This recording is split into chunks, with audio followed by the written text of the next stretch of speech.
A aula que a gente vai ter agora é sobre a divindade e a pessoalidade do Espírito Santo. Então, eu sou carioca, como vocês já devem ter percebido, né? Moro em Montemor, estou liderando o curso de preparação profética, estou lá desde 2011, trabalhando lá junto com o Ângelo, com outros irmãos. A gente tem trabalhado com pessoas de tudo quanto é canto do Brasil que vão para lá, e isso ajuda a gente a ter uma noção um pouco maior do que está acontecendo na igreja brasileira, né? Apesar de que não é exatamente a pessoa normal da igreja brasileira que vai lá para o CPP, né? Ou, apesar de que não são pessoas normais que vão para o CPP e ponto, né? Mas a questão é que a gente consegue ter um pouco de contato e saber histórias e ver mais ou menos o que está acontecendo, e isso ajuda a gente a ter uma visão mais geral da situação da igreja. E é claro que, assim, provavelmente muitos aqui estão cansados tanto de ouvir quanto de falar da situação da igreja brasileira ou da igreja no mundo.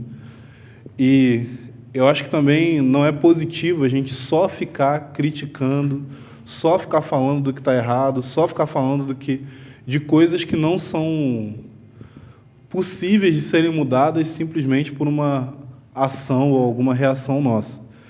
Então, tem algum tempo lá em Montemor, a gente tem tentado trabalhar com uma visão da restauração da igreja, mas entendendo o que Deus está fazendo hoje entre nós e como a gente pode cooperar com isso, entendendo aquilo que Deus quer fazer no futuro, entendendo como que Deus quer concretizar o seu plano, mas também entendendo quais são os passos desse plano que podem ser dados hoje em cooperação com Deus. A gente crê que, em muitas ocasiões, a posição restauracionista, ela assumiu posturas ou de arrogância ou de inércia, e a gente não quer ser levado por isso. Então, é muito ruim para a igreja como um todo, quando as pessoas que creem que a igreja precisa de restauração, precisa de mudança, precisa crescer para um nível maior de maturidade, é muito negativo para o corpo de Cristo quando as pessoas que entendem isso ou não fazem nada ou acham que elas são donas de toda a verdade. Então, a gente crê que nesses dias nós precisamos aprender como cooperar com a igreja do Senhor na nossa nação, como entender o que Deus está fazendo na nossa nação, como entender como cooperar com isso, para que a igreja seja de fato edificada.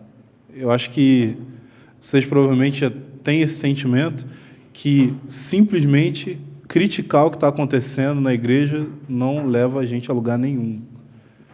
Então, por que eu estou falando isso? Qual é a relação disso com essa aula? Essa aula sobre a divindade do Espírito Santo, ela me surgiu a necessidade de falar sobre isso conforme eu ia dando aula no CPP e eu ia vendo algumas reações de alunos que estavam lá com a gente, e eu percebi que um dos maiores problemas, se não o principal dos problemas que nós temos na igreja hoje, é a respeito do conhecimento de Deus. Tem um livro do A.W. Tozer, que eu não lembro agora qual é o título que saiu em português. Mais perto de Deus. Mas a internet está aí, né? Então, o Tozer ele fala sobre como que milhares de problemas que existem na igreja seriam resolvidos se nós resolvêssemos a questão do conhecimento de Deus. As pessoas vêm atrás de cursos, de escolas bíblicas, de seminários, de pregações, de conferências, e às vezes nesses lugares o que elas querem é saber como dar 7 passos para ter uma vida de sucesso, como dar não sei quantos passos para ter um ministério bem-sucedido, e às vezes elas estão procurando coisas que são legítimas. Elas querem ter uma vida de família que reflita a glória de Deus, elas querem ter um ministério que seja pautado naquilo que Deus deseja nas Escrituras, só que todas essas coisas, quando são buscadas a parte do conhecimento do próprio Deus, elas acabam perdendo o seu propósito. Então, eu posso agir nos princípios corretos do ministério, eu posso ter uma família bem estruturada, estabelecida, eu posso ser uma pessoa que ama os outros e tem comunhão e faz um monte de coisa que é muito boa, mas se eu deixo de lado o conhecimento de Deus, que Jesus colocou como equivalente à própria vida eterna, eu perco aquilo que é central à vida cristã. E eu posso ter uma família muito legal, um ministério muito ético, mas perder aquilo que é o chamado principal da minha vida, que é conhecer a Deus. Então, eu creio que conhecer a Deus ele exige experiência, mas eu creio que conhecer a Deus exige também doutrina bíblica. Então, a gente, no meio que a gente transita, no meio da restauração, a gente tem muita gente que fala contra a teologia, e eu entendo perfeitamente esse discurso de se falar de uma teologia que é puramente acadêmica, que é totalmente desassociada da vida prática, que não se esforça para se fazer entendida, mas, pelo contrário, tenta ocultar o conhecimento. Mas eu acho que o desprezo pela teologia ele pode produzir resultados terríveis na nossa vida como igreja. Por quê? Porque todo mundo faz teologia. Todos vocês aqui são teólogos. Porque o que é teologia? Teologia é você formar um ensinamento que resume aquilo que a Bíblia diz a respeito de determinado assunto. Então, você lê a Bíblia, assim, pelo menos eu espero que você lê a Bíblia, mas você lê a Bíblia e você chega a conclusões a respeito do que você lê. Mas por que a teologia é importante? Porque a teologia ela é muitas vezes a soma de várias conclusões que pessoas chegaram a respeito de determinados assuntos na história. Então, eu já vi pessoas falando assim, eu li a Bíblia, eu descobri um negócio. Cara, aí ele vai lá e fala do que ele descobriu. Aí, quando ele fala do que ele descobriu, então, isso é uma heresia, né? Tem mais ou menos uns 1.500 anos que falaram dela. E aí deu nisso. O Cristóvão falou aqui sobre a questão da manifestação dos filhos de Deus, né? E eu estava ouvindo uma pregação de um irmão esses dias, do Chris Walton, e ele falou que ele, lendo a Bíblia, viu sobre essa questão da manifestação dos filhos de Deus e ficou muito empolgado com essa doutrina, e ele foi conversar com outro irmão, que era um mestre que estava ali naquela congregação, e quando ele foi falar, ele falou assim, olha, eu vi essa passagem aqui, e eu senti isso, e eu percebi esse negócio. Aí o cara virou para ele e falou assim, então, na década de 50, aconteceu isso, exatamente com esse ensinamento que você está vendo. Aí o cara falou, o ensinamento não é errado, mas você tem que tomar cuidado com esses pontos aqui. Isso é teologia saudável para a igreja. É conseguir perceber onde esse ensinamento vai nos levar. Qual que é a coerência disso daqui com o restante da palavra. E quando a gente faz isso, em relação ao conhecimento do próprio Deus, a gente pode ser guardado de vários problemas que são gerados na nossa vida. Eu não estava aqui nas aulas do Michel, mas eu sei que ele falou bastante sobre a questão de quem Deus é. Acho que alguns não estavam também.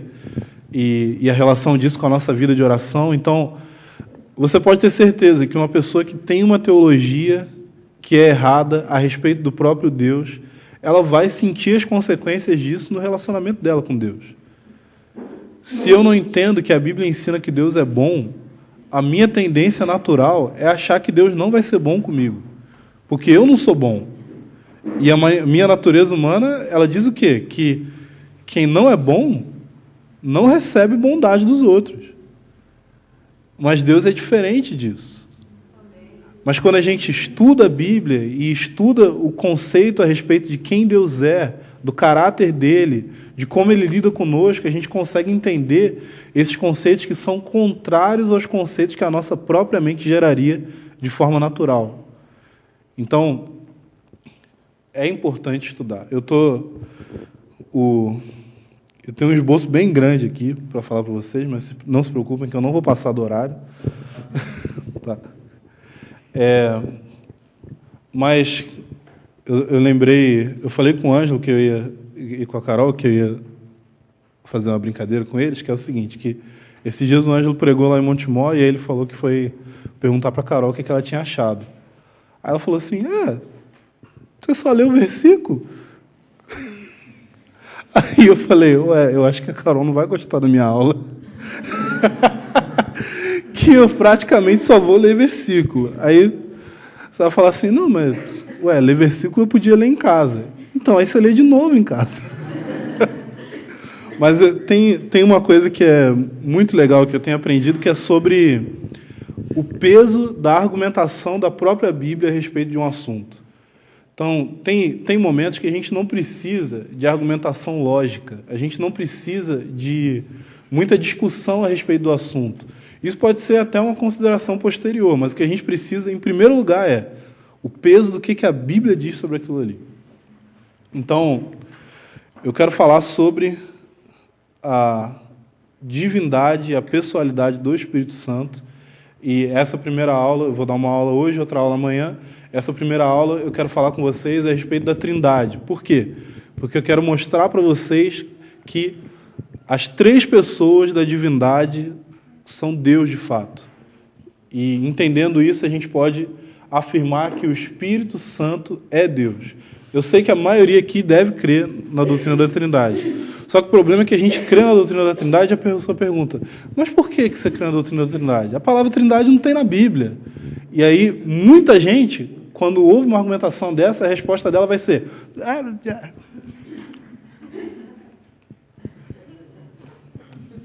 Mas é de Deus isso. Ou seja, você não tem argumentação nenhuma. Você crê no negócio, mas por que você crê nisso? Por que você crê na Trindade? Porque todo mundo fala. Aí eu sou obrigado a citar minha avó, Dona Yara. Se todo mundo se jogar debaixo do trem, você vai se jogar também?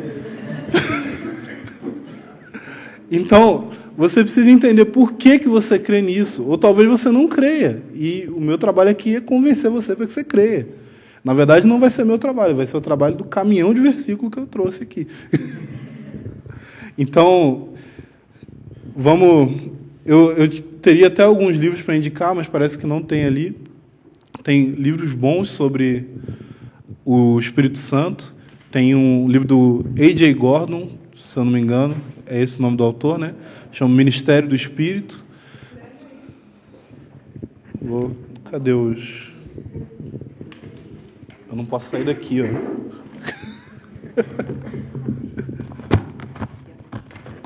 Obrigado. Então, a gente tem A.J. Gordon.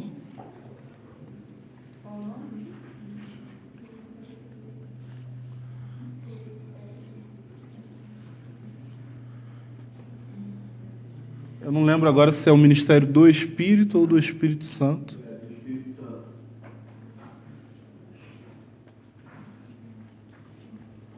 Okay. Tem também o Espírito de Cristo, do Andrew Murray.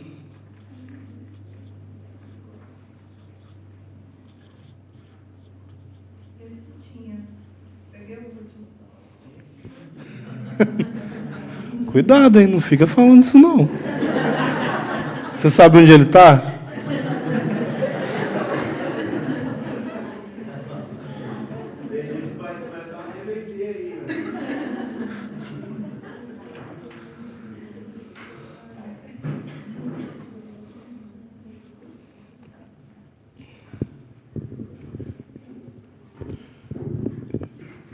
Esses são dois livros bons sobre o assunto, que falam especificamente sobre o Espírito Santo. A gente tem um livreto também, eu não sei se ele está aí, mas que chama O Espírito Santo é uma Pessoa, é um livretinho, super fácil de ler, mas essas são algumas literaturas que a gente tem a respeito do Espírito Santo de Deus. Então, vamos falar um pouco sobre a Trindade. A gente está na página 85 da apostila.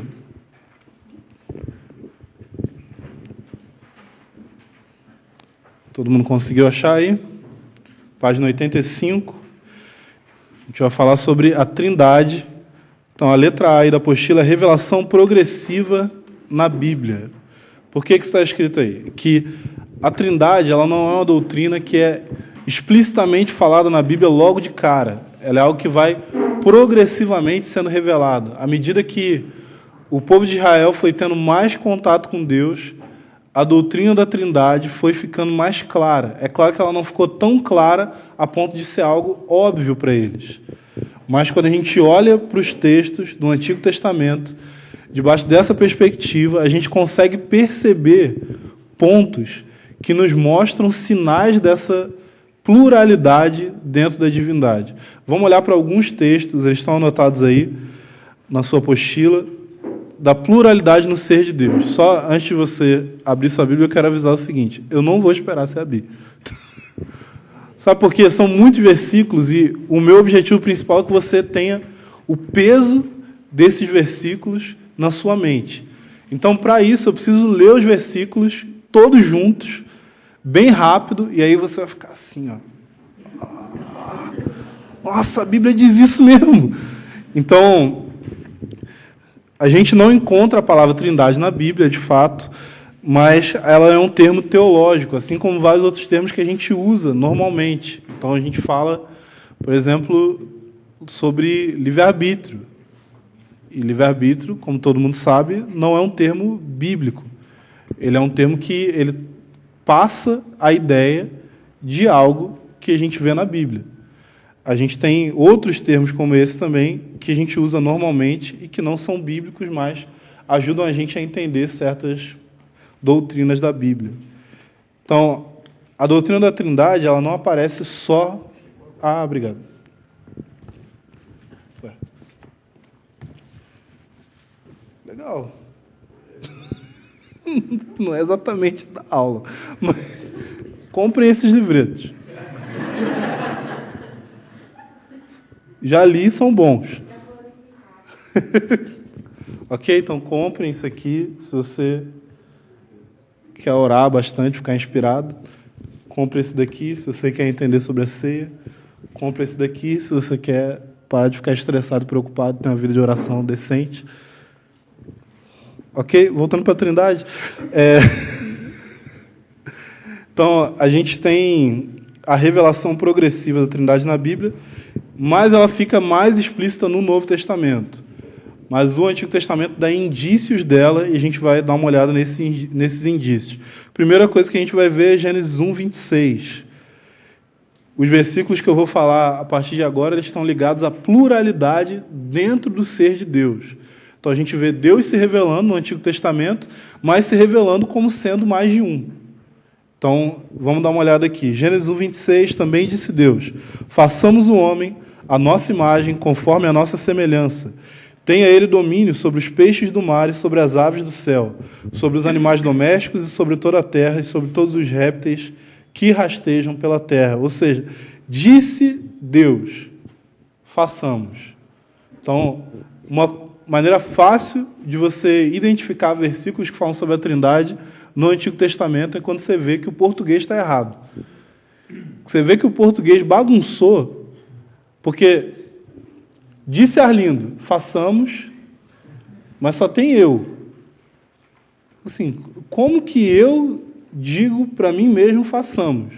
No meu caso, seria esquizofrenia. No caso de Deus, é porque ele é 3. Então, mas a passagem não está falando nada sobre ele ser 3, só está falando que tem mais de um. Existem alguns argumentos que vão falar, por exemplo, que Deus está usando um negócio que chama plurais majestáticos, que é um jeito que os reis falavam numa determinada época, que o rei não falava, eu farei, o rei falava, nós faremos, mas ele estava falando dele mesmo. No nosso caso, não é rei que faz isso, geralmente é telemarketing. Mas esse argumento dizendo que Deus estava só usando um tipo de linguagem diferente, ele não é válido porque, na época que isso daqui foi escrito, os reis não usavam esse tipo de linguagem. Então, não faria sentido Moisés ter escrito Gênesis dessa forma, porque não era um costume da época, não tinha surgido ainda isso. O outro argumento para dizer que isso daqui não está falando de pluralidade dentro do ser de Deus é dizer que Deus está falando sobre os anjos, mas a gente sabe que os anjos não são criados à imagem de Deus como nós somos. Então, Deus não poderia estar falando com os anjos, porque os anjos não são iguais a ele nesse sentido. Então, também não seria válido. Em Hebreus, inclusive, fala que nós fomos feitos menores que os anjos, mas coroados de glória e honra. Então, a passagem não está dizendo quantas pessoas tem, mas está dizendo que existe mais de uma. Gênesis 3, 22 diz: Então disse o Senhor Deus, eis que o homem se tornou como um de nós, conhecedor do bem e do mal. Assim que não estenda a mão e tome também da árvore da vida e coma e viva eternamente. Então, Deus está falando aqui que o homem tinha se tornado como um deles. Presta atenção na passagem. Eis que o homem se tornou como um de nós, depois que o homem comeu da árvore do conhecimento do bem e do mal. Isaías 6, versículo 8 diz: Depois disto ouvi a voz do Senhor que dizia: A quem enviarei? Quem há de ir por nós? Disse eu, eis-me aqui, envia-me a mim. Isso é Isaías falando. Gênesis 11, versículo 7 diz: Vinde, desçamos e confundamos ali sua linguagem, para que um não entenda a linguagem do outro. Mais uma vez, Deus falando com Ele mesmo, como sendo mais de uma pessoa. Existem também algumas passagens que, isso daí, depois da pluralidade no ser de Deus, na apostila, tem passagens em que duas pessoas são chamadas de Deus. Vamos dar uma lida nessas passagens agora. Salmos 45, do 6 ao 7. O teu trono, ó Deus, é para todo sempre.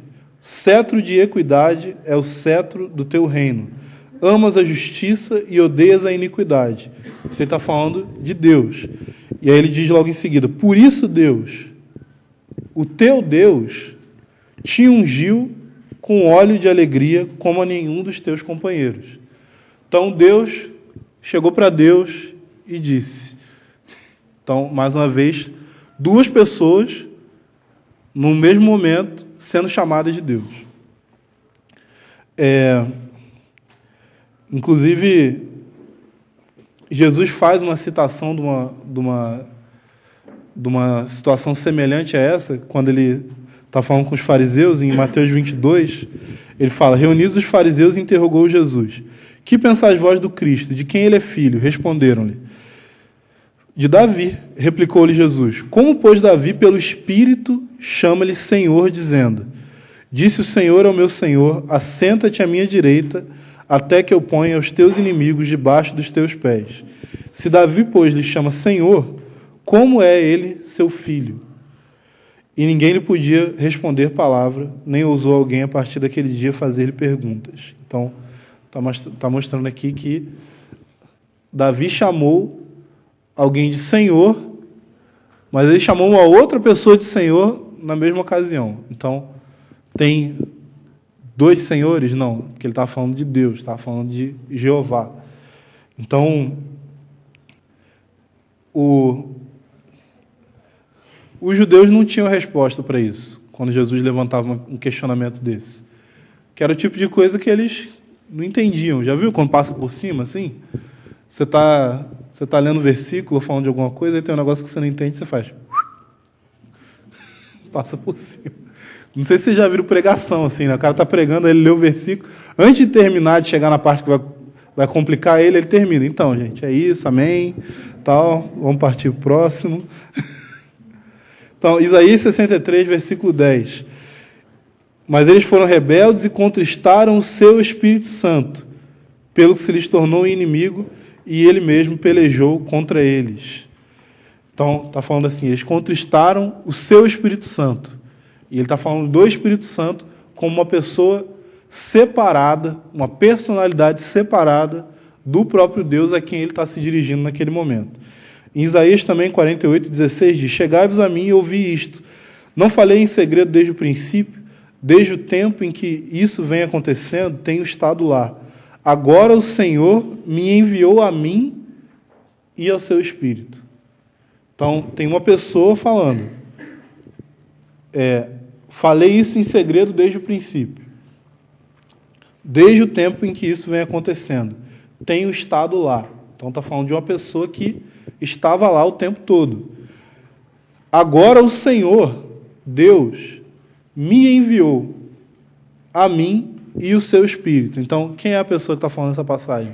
É uma passagem messiânica. É o próprio Cristo falando, eu estava lá desde o princípio, mas agora Deus me enviou a mim e ao seu Espírito. Então, parece inclusive as 3 pessoas ali.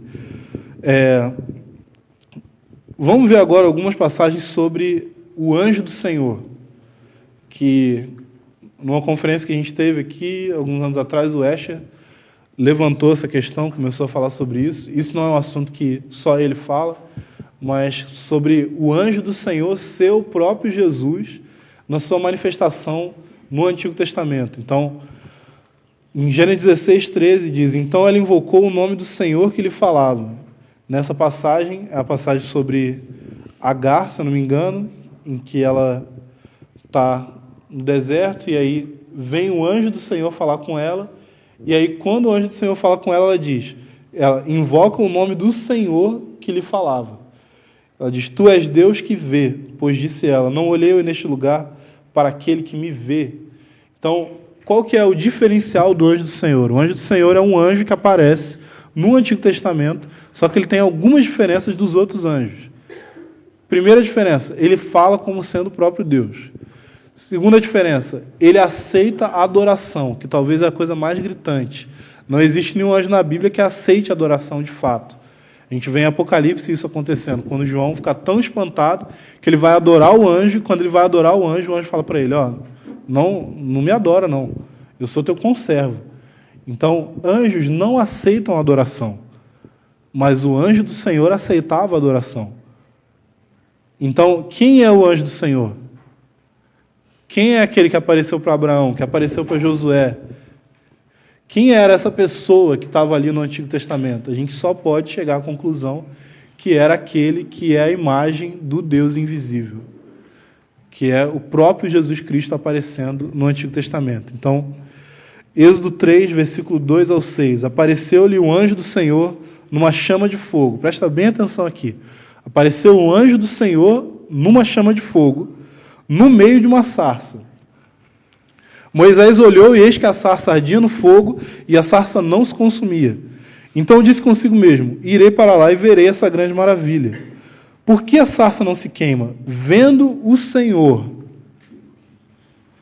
que ele se voltava para ver, Deus, do meio da sarça, o chamou e disse, Moisés, Moisés. Ele respondeu, eis-me aqui. Deus continuou, não te chegues para cá, tira a sandália de teus pés, porque o lugar em que estás é terra santa. Disse mais, eu sou o Deus de teu pai, o Deus de Abraão, o Deus de Isaque e o Deus de Jacó. Moisés escondeu o rosto porque temeu olhar Deus. Então lembra, no início da passagem, o anjo do Senhor numa chama de fogo no meio da sarça. E aí prossegue dizendo que o Deus de Abraão, de Isaque e de Jacó era quem estava ali.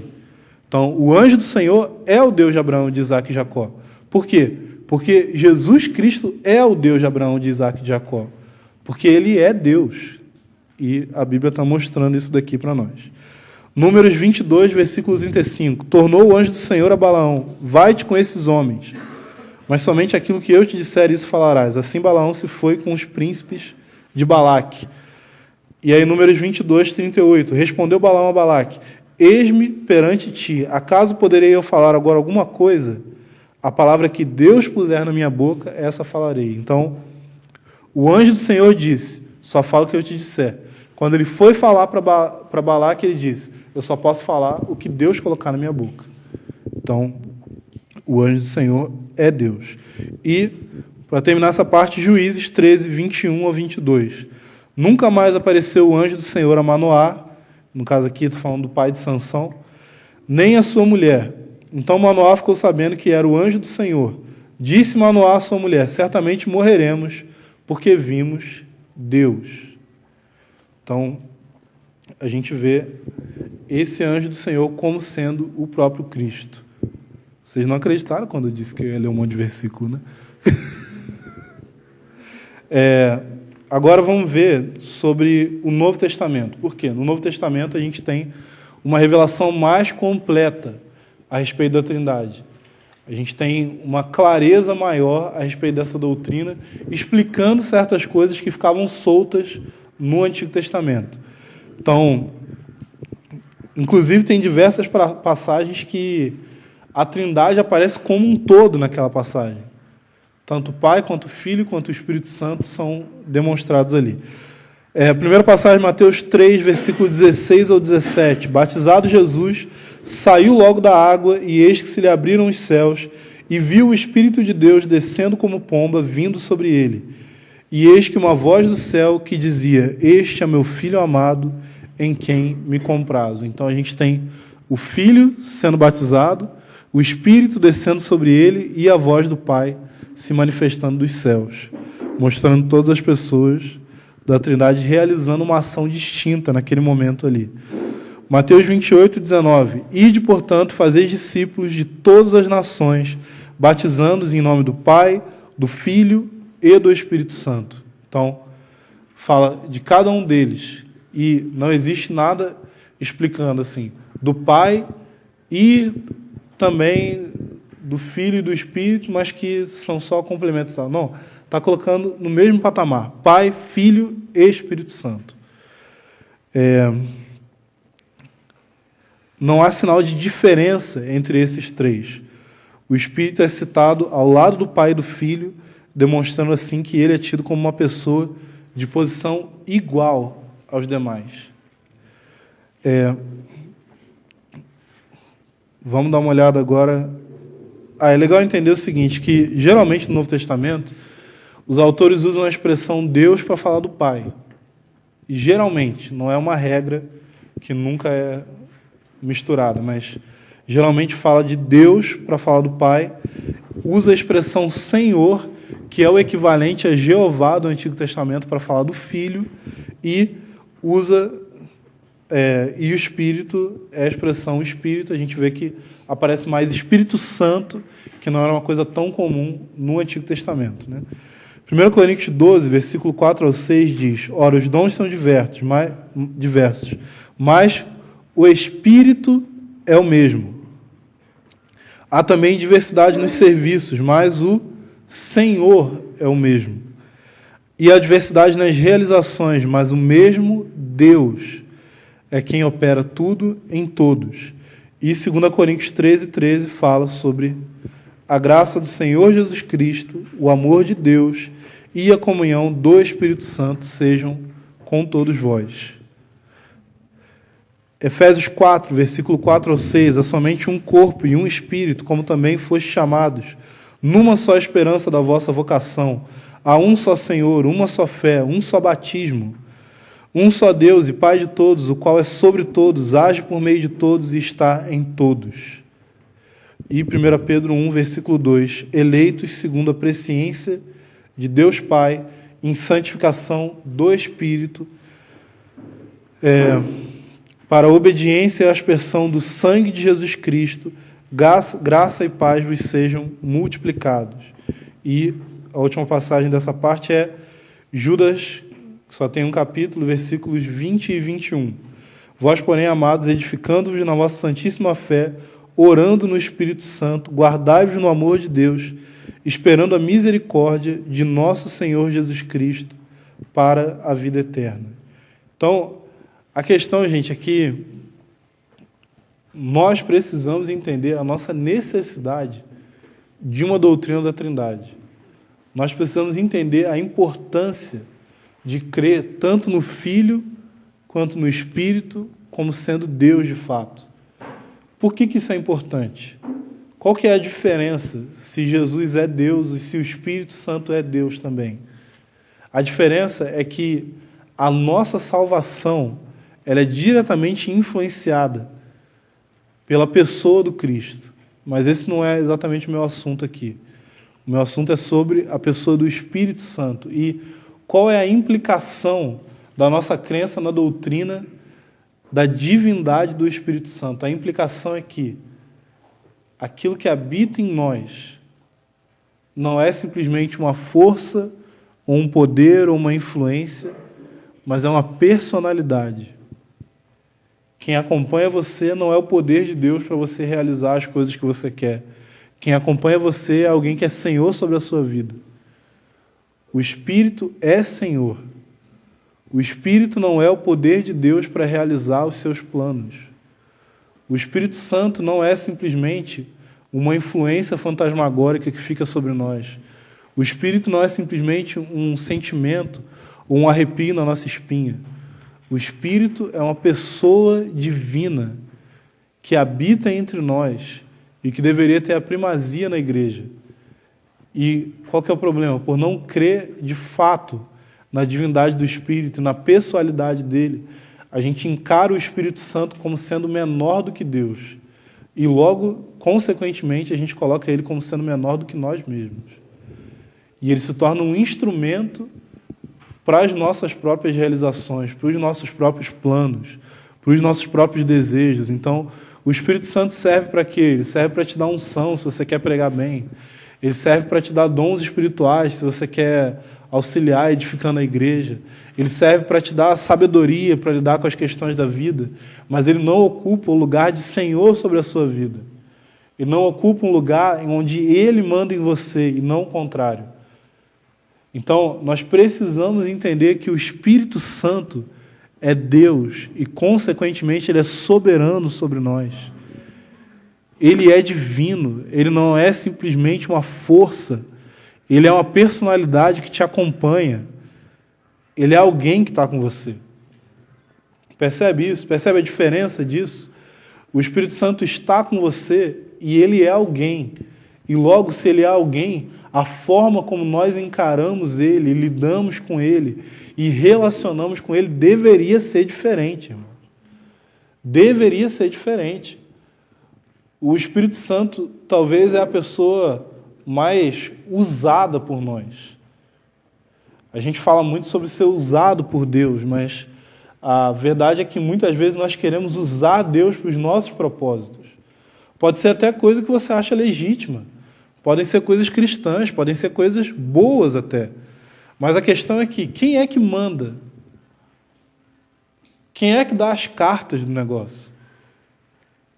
Quem é que define qual é a direção? É você ou é Deus que habita em você? Porque se o Espírito Santo é Deus, a forma como nós vivemos deveria ser diferente. A forma como aqueles que lideram agem deveria ser diferente. A forma como aqueles que são liderados agem deveria ser diferente. Nós não temos um poder de Deus, uma influência de Deus, uma unção impessoal para poder fazer a obra de Deus. Nós temos uma pessoa que deveria ocupar o mesmo lugar que ela ocupava, que Cristo ocupava em relação aos seus discípulos, só que entre nós hoje. Mas a gente não tem isso. Não no sentido de que isso não está disponível, mas no sentido de que a gente não age dessa forma. A gente não honra o Espírito como ele deveria ser honrado. E eu acho interessante que a Bíblia fala sobre entristecer o Espírito Santo. Percebe que a Bíblia não fala sobre o Espírito Santo ficar irado, mas fala sobre ele ficar entristecido. Então é diferente quando você lida com uma pessoa e você despreza ela, ou maltrata ela, ou faz alguma coisa com ela e ela fica irada com você. Mas é diferente quando você faz alguma coisa com alguma pessoa e ela fica triste com você. E eu não estou querendo dizer que o Espírito Santo é triste. Eu estou querendo dizer que ele se entristece. E se ele se entristece, isso significa também que a gente pode experimentar um momento onde ele se alegra. E alegrar o Espírito Santo é muito simples. É só se relacionar com ele. Entende? Ele é Deus eternamente. Ele é Senhor sobre todas as coisas. Ele é aquele que dá a vida a cada um de nós. Mas ele é a forma como Ele lida com a nossa vida é diferente das outras pessoas da divindade. Por quê? Porque Ele é uma pessoa diferente. Ele é Deus, Ele é um com o Pai e com o Filho, mas Ele é uma pessoa diferente. E Ele tem as suas características. E por ser uma pessoa, isso significa que é possível conhecê-lo.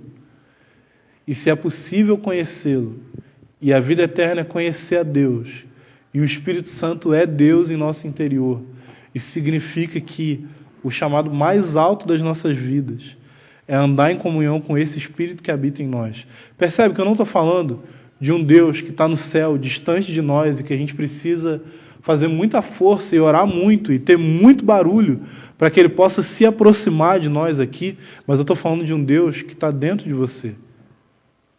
Ele não está só perto de você, Ele está em você, em todo o tempo. E isso quer dizer para nós o seguinte: não é difícil encontrá-lo, não é difícil relacionar com Ele. Não é uma coisa para gente super espiritual, não é coisa para líder, não é coisa para pastor, é coisa para qualquer um que tem o Espírito habitando dentro de si. E se você tem esse Espírito habitando dentro de você, isso significa que Ele quer relacionar com você. E talvez o Espírito tenha ficado entristecido no seu interior, mas você não precisa fazer muita coisa para alegrar o coração dele. Você só precisa voltar os seus olhos para Ele e reconhecer quem Ele é. Então, a gente está vamos partir para a letra B agora. 3 declarações que resumem a doutrina.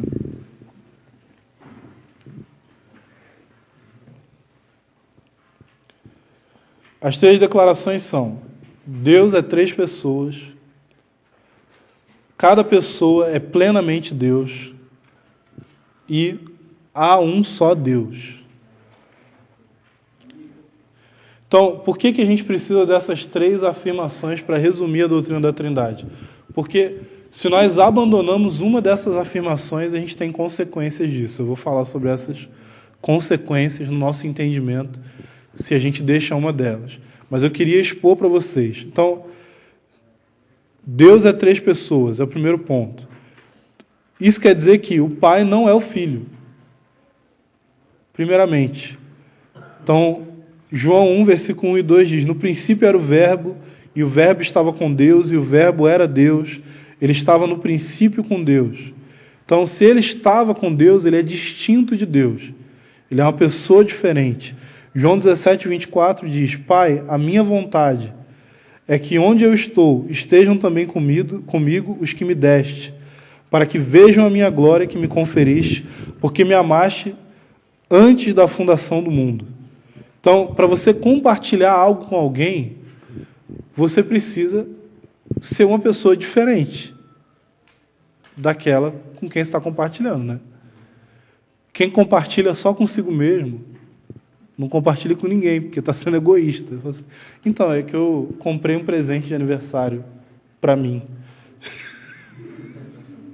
Assim, nossa, que ação altruísta. Só que não. Então, para você compartilhar algo, você precisa ser uma pessoa, você precisa de 2 pessoas para compartilharem. E o Filho está falando sobre como ele e o Pai compartilhavam amor desde antes da fundação do mundo. E isso demonstra como eles são 2 pessoas distintas. 1 João 2,1: Filhinhos meus, estas coisas vos escrevo para que não pequeis. Se todavia alguém pecar, temos advogado junto ao Pai, Jesus Cristo, o justo. Hebreus 7, 25: Por isso também pode salvar totalmente os que por ele se achegam a Deus, vivendo sempre para interceder por eles. Então, se Jesus é nosso advogado e nosso sumo sacerdote diante do Pai, isso significa que Jesus e o Pai não são a mesma pessoa. Porque imagina se eu falasse assim: o Ângelo, ele vai interceder com o Ângelo a respeito de mim.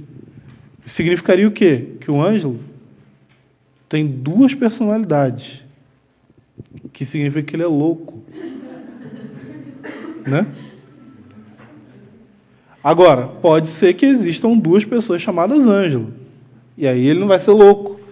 porque ele vai estar falando com outra pessoa. Então a questão aqui é, Jesus é Deus e o Pai é Deus, mas Jesus não é o Pai e o Pai não é Jesus, porque eles são duas pessoas distintas. E por isso Jesus pode interceder diante do Pai por nós. Outra afirmação é que o Pai não é o Espírito, João 14, 26.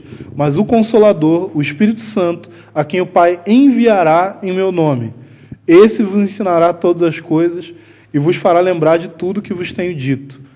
Romanos 8, versículo 27. Aquele que sonda os corações sabe qual é a mente do Espírito, porque segundo a vontade de Deus é que ele intercede pelos santos. Então, o Pai vai enviar o Consolador. Isso significa que o Pai não é o Consolador. Porque eu nunca diria, então, você quer que eu pregue lá na sua igreja? Então eu vou me enviar lá para pregar. Assim, cara estranho. Então ele está falando, ele vai enviar o Espírito, porque o Espírito é uma pessoa distinta do Pai. E o Filho não é o Espírito. João 16, versículo 7, mas eu vos digo a verdade, convém-vos que eu vá, porque se eu não for, o Consolador não virá para vós outros. Se, porém, eu for, eu vou-lo enviarei.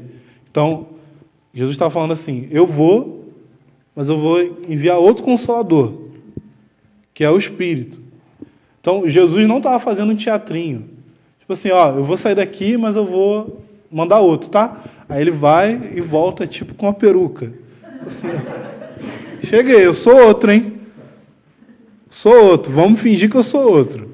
Mas eu sou só o mesmo que voltei. Então, ele não está falando disso, ele está falando que vai enviar outro Consolador, que é uma outra pessoa, que é o Espírito. Então, tem muita gente que vai questionar sobre a personalidade do Espírito Santo. Vai perguntar, não, mas o Espírito não é uma pessoa distinta. Vai dizer que o Espírito é uma força, ou que o Espírito é um poder, ou vai falar do Espírito em termos como a gente fala do nosso espírito humano. Então, por exemplo, você tem um espírito, mas o espírito que há em você não é uma pessoa distinta, ele é você. Não é diferente. Só que a questão é o seguinte, se a gente acha que o Espírito de Deus é a mesma coisa que o nosso espírito humano, isso significa que o Espírito de Deus está no corpo de Deus, né?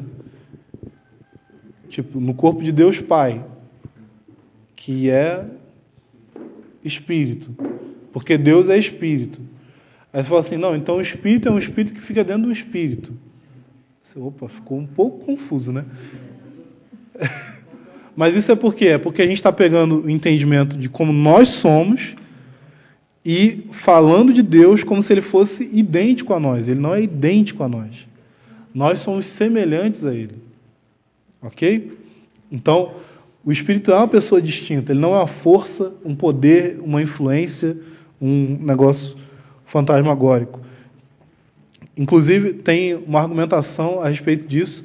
Se você olhar na língua original, existem dois pronomes que podem ser usados que são usados em relação ao Espírito. Por exemplo, em passagens como João 14, 26, 15, 26, 16, 13 ao 14, o pronome masculino, ele, que seria ekeinos no grego, é usado em relação ao Espírito Santo. Só que qual que é o problema com essa situação? É que a palavra espírito no grego é uma palavra neutra. Ela não implica em pessoalidade. Então, a palavra que é usada, ele, está fazendo uma distinção para dizer assim, a palavra que eu estou usando é espírito, que é uma palavra neutra, mas o espírito é ele, porque ele é uma pessoa. Se fosse diferente, outra palavra seria usada no grego. Existiria uma outra palavra que poderia ser usada se o espírito não tivesse personalidade. Se ele fosse simplesmente uma força ou influência, a palavra usada seria ekeno, sem S no final. Então, e a gente vê também que o termo paracletos, que é traduzido como consolador, é usado em relação ao espírito, e esse termo é um termo que é usado diretamente a respeito de pessoas. Ele quer dizer advogado ou consolador, enfim, tem várias traduções para esse termo, mas ele não é um termo que era usado para coisas neutras, coisas impessoais. Ele implicava em uma pessoa que está ali consolando, instruindo, intercedendo em favor de outro. E a gente tem vários outros argumentos também em relação ao Espírito, porque a gente vê João 14, 26, o Espírito ensina. João 15, 26, o Espírito dá testemunho. Romanos 8, 26 e 27, o Espírito intercede. 1 Coríntios 2, versículo 10, o Espírito sonda as profundezas de Deus. 1 Coríntios 2, 11, ele conhece os pensamentos de Deus. 1 Coríntios 12, versículo 11, ele decide dar ou não dons espirituais.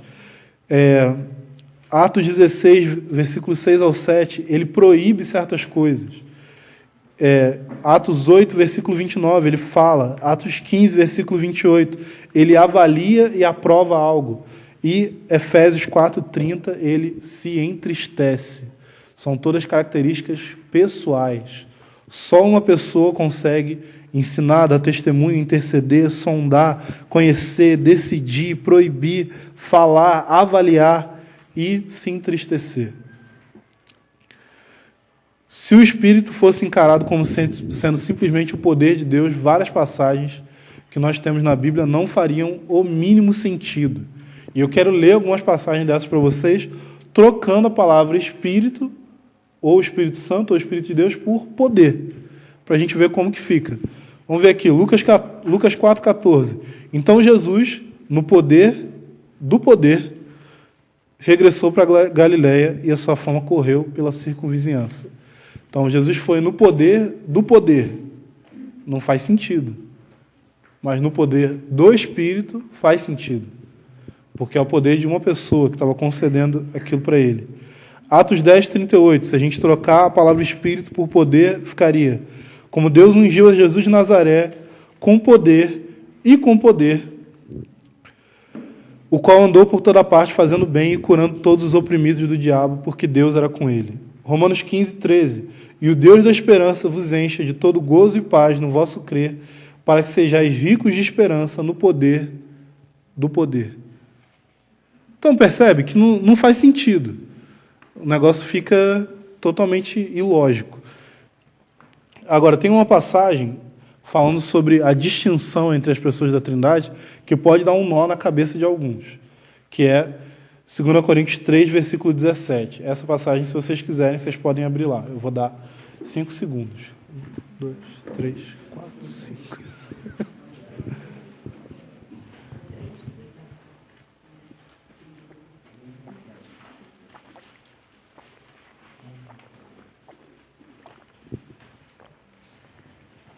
Então, 2 Coríntios 3, 17 diz: ora, o Senhor é o Espírito, e onde está o Espírito do Senhor, aí há liberdade.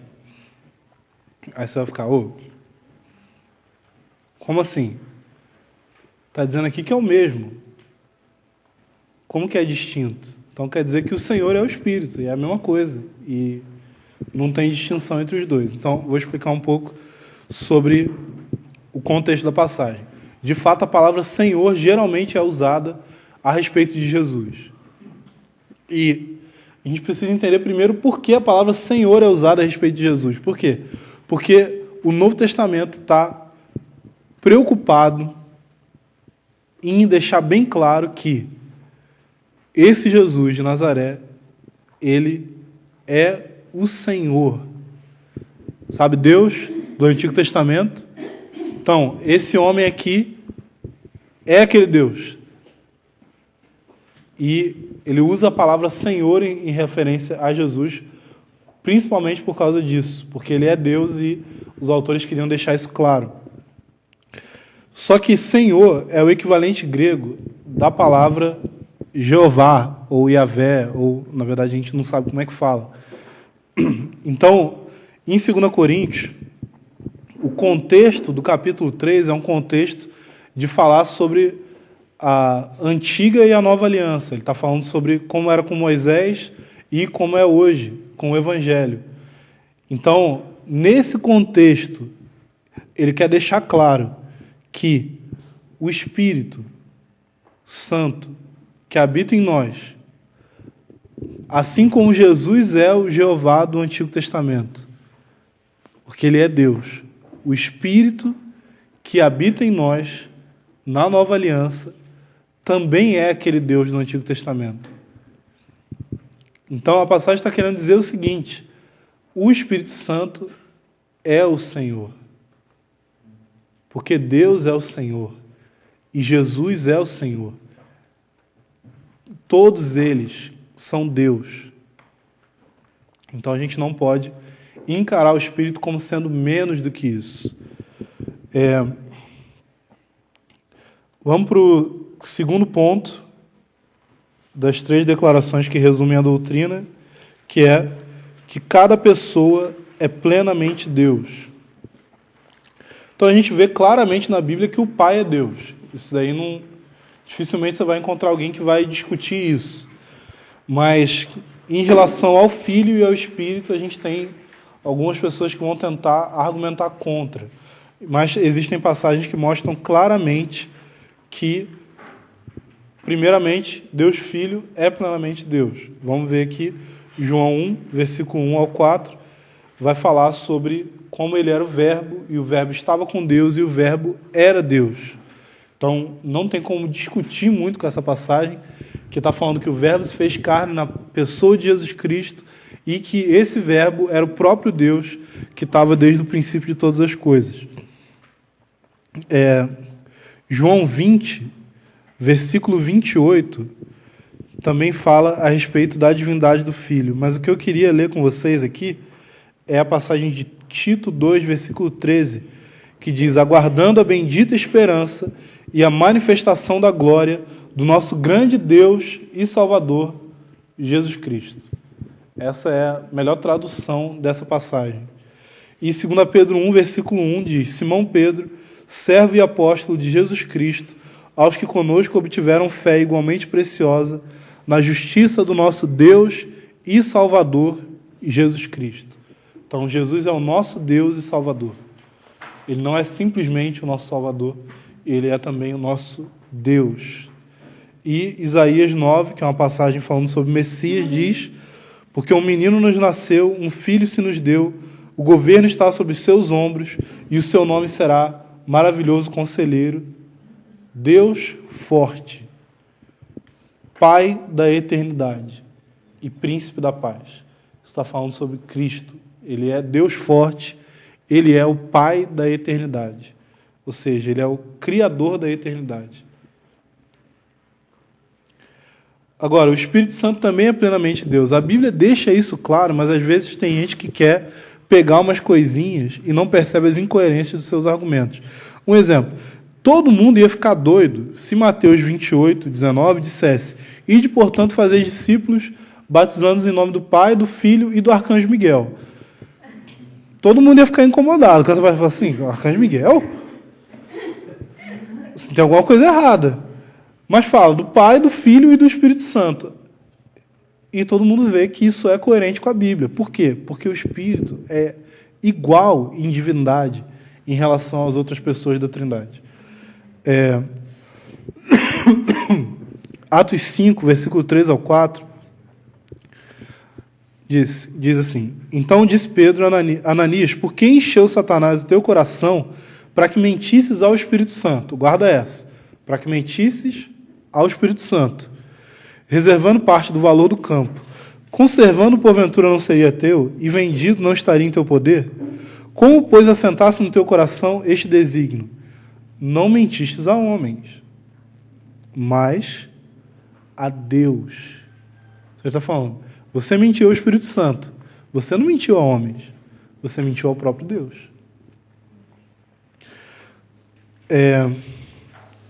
E existem características divinas na pessoa do Espírito que não podem ser ignoradas. Então, o Espírito Santo, como fala em 1 Coríntios 2, versículo 10 a 11, quando fala que ele sonda todas as coisas, ele é onisciente, ou seja, ele conhece todas as coisas.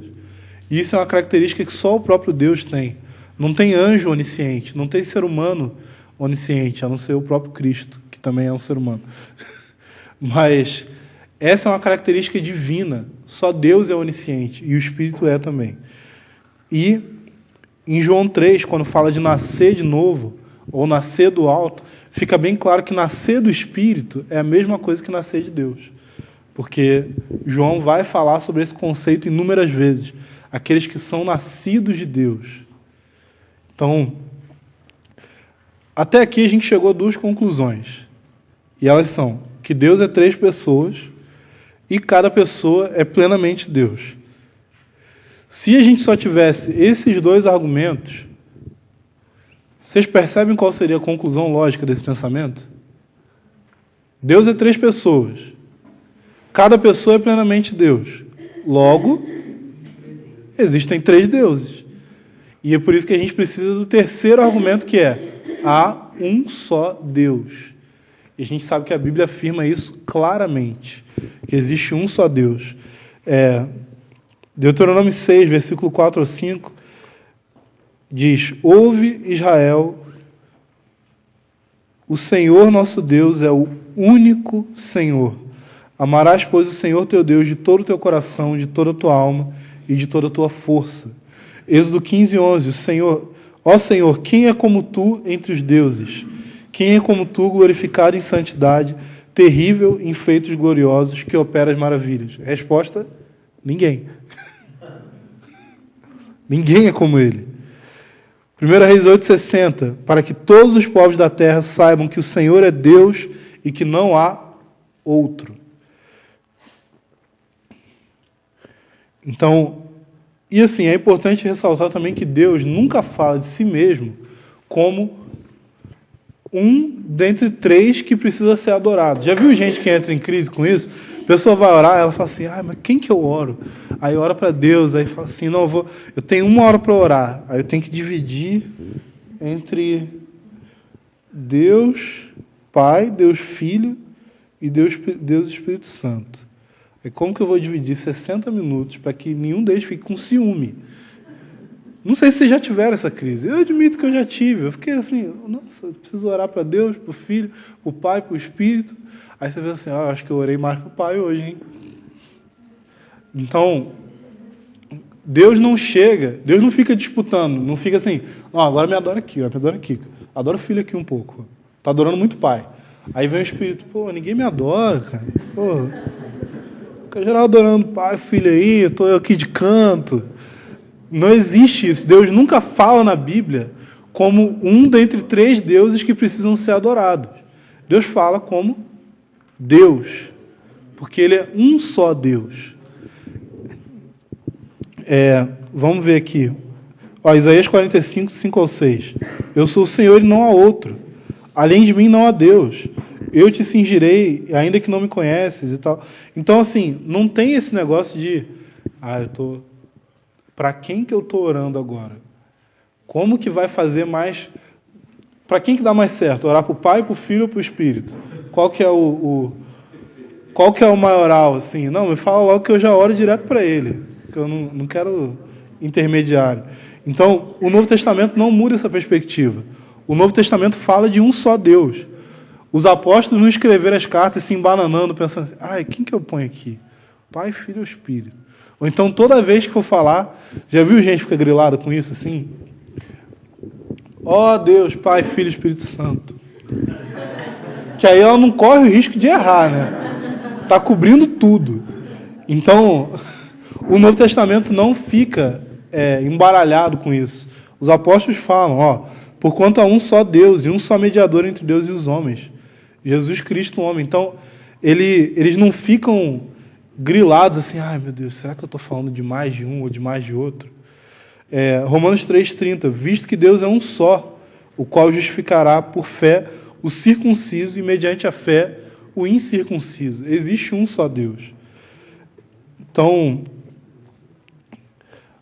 a gente percebe que existem soluções que vão tentar negar um desses 3 aspectos. Então, tem gente que vai querer eliminar um para poder ficar simples. Por quê? Se você precisa segurar esses 3, vocês já perceberam até esse momento que chega uma hora que dá nó. Quando eu dei aula disso lá no CPP, um aluno virou para mim, aí falou assim: cara, Você chutou meu cérebro, cara. Mas por quê? Porque a nossa mente não consegue alcançar. Então, eu não vou perguntar assim, e aí, gente, quem entendeu a doutrina da Trindade? Eu sei que eu não entendo. Mas eu sei que é verdade. Eu sei que é real. E eu sei que crer assim influencia no meu relacionamento com Ele. Inclusive, influencia no fato de eu ter que baixar minha orelha diante de Deus e falar assim, Deus, o Senhor é grande mesmo, porque eu não consigo te entender. Eu não consigo te compreender. Eu não consigo falar assim, não, ó, você pode perguntar que eu entendo tudo sobre Deus, eu entendo certinho como funciona esse negócio de trindade. Não, eu não entendo, mas eu sei o que a Bíblia ensina sobre isso. E eu sei que eu posso crer no que a Bíblia ensina. Por quê? Porque não é que não faz sentido, não é que é ilógico, é que é além da minha lógica. Eu coloquei na apostila de vocês aí, tem a letra C, que é um mistério, que a doutrina da Trindade é supralógica. Ela é além da minha lógica.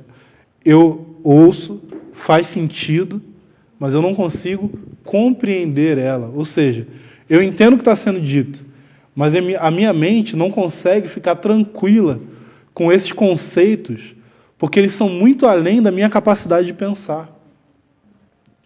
Mas o mistério que é colocado no nosso coração a respeito da superioridade do conhecimento de Deus em relação à capacidade do meu intelecto faz com que um aspecto da vida cristã que tem sido desprezado e não vivido nesses últimos tempos seja restaurado na minha vida. E esse aspecto é o assombro.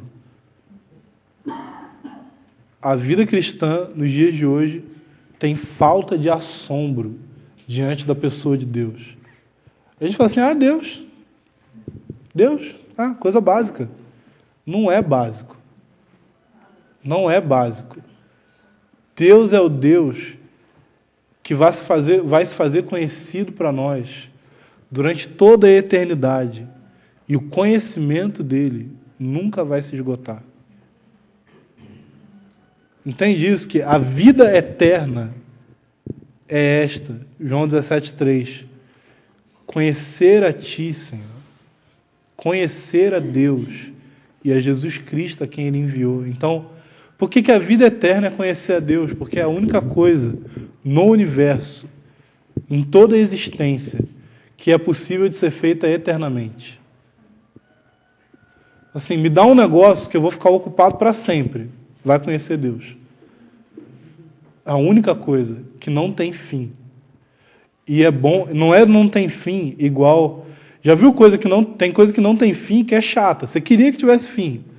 Falei assim, podia ter um fim, né? Ia ser legal se tivesse fim. Caverna do Dragão. Caverna do Dragão. Tinha que ter fim, gente.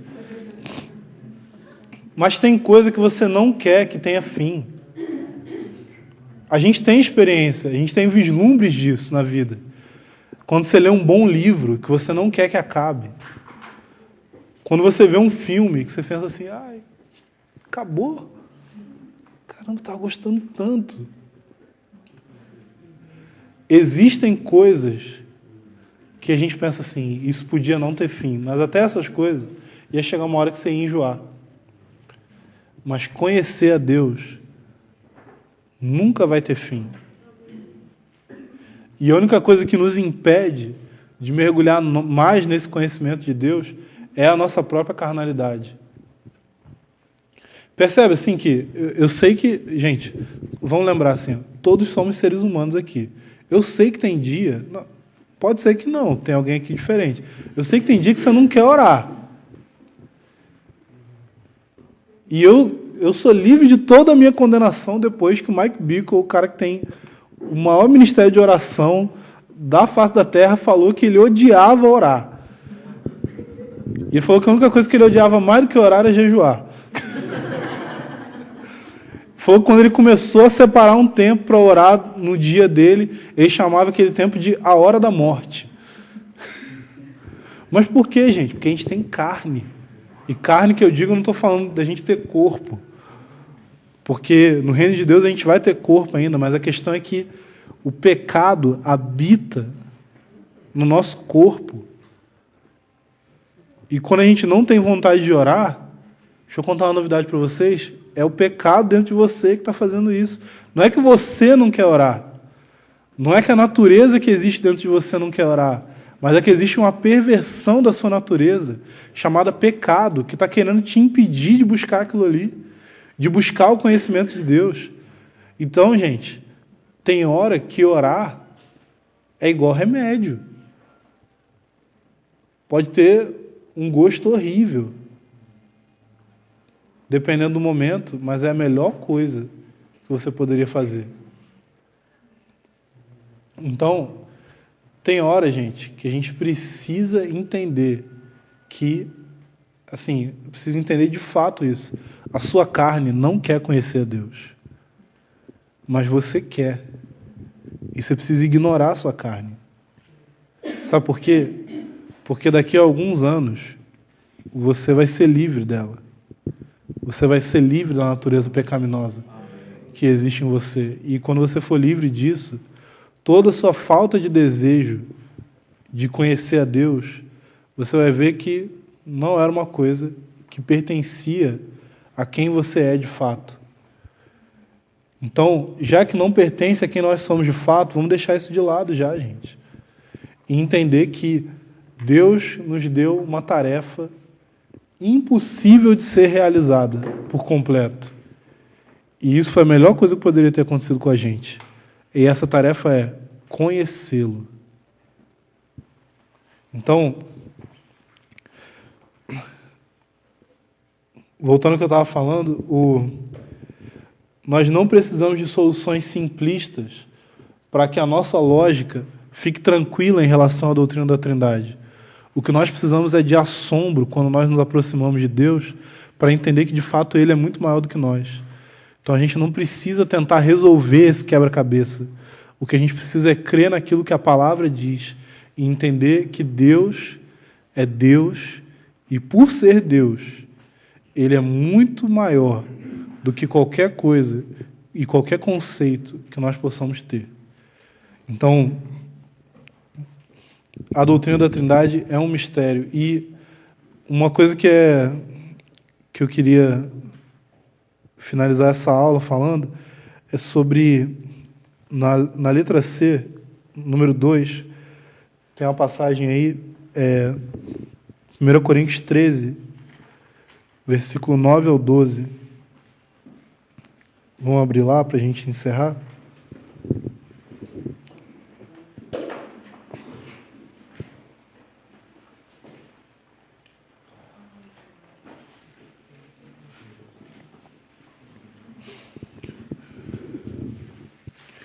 Primeiro Coríntios 13, 9 ao 12, diz assim: porque em parte conhecemos e em parte profetizamos.